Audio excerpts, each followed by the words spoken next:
கடலூர் மாவட்டத்தில் 17 வயது சிறுமியை கர்ப்பமாக்கிய இளைஞர் மீது போக்சோ வழக்கு பதிவு செய்யப்பட்டது. கடலூரைச் சேர்ந்த குரு என்பவர் 17 வயது சிறுமியை திருமணம் செய்வதாக கூறி பாலியல் வன்கொடுமை செய்துள்ளார். பின்னர் சிறுமியை திருப்பூர் அழைத்துச் சென்று திருமணம் செய்துள்ளார். இதனிடையே உடல்நிலை பாதிக்கப்பட்ட சிறுமி சிகிச்சைக்காக கடலூர் அரசு மருத்துவமனையில் சேர்ந்தபோது கர்ப்பமாக இருந்தது தெரியவந்தது.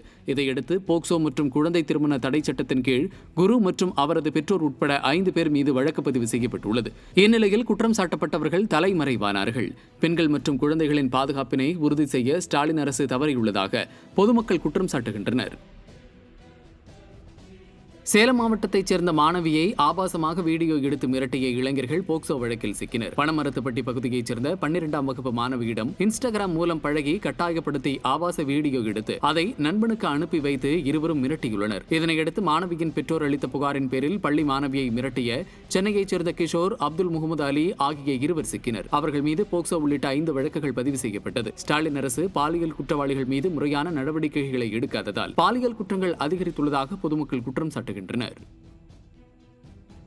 தேனி மாவட்டம் ஆண்டிப்பட்டி அருகே பள்ளி மாணவியை கடத்திச் சென்று பல முறை பாலியல் வன்கொடுமை செய்த நபர் மீது போக்சோ சட்டத்தில் வழக்கு பதிவு செய்யப்பட்டுள்ளது.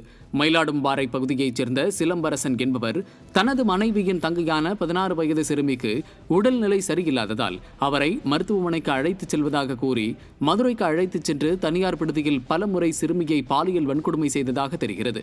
பின்னர் சிறுமியை மீண்டும் வீட்டிற்கு அழைத்து வந்து விட்டுவிட்டு தலைமறைவாகியுள்ளார். இதுகுறித்து சிறுமியின் தாயார் அளித்த புகாரின் பேரில் அந்த நபர் மீது போக்சோ சட்டத்தில் வழக்கு பதிவு செய்துள்ளனர். திமுக ஆட்சியில் போலீசார் கும்பகர்ண தூக்கத்தில் இருப்பதால் பாலியல் குற்றங்கள் அதிகரித்து வருவதாக பொதுமக்கள் குற்றம் சாட்டுகின்றனர். திண்டுக்கல் மாவட்டம் போடிக்காமன்வாடி அருகே காவலரிடமிருந்து தப்பியோடிய போக்சோ குற்றவாளி தூக்கில் தொங்கி உயிரிழந்த சம்பவம் பரபரப்பை ஏற்படுத்தியுள்ளது.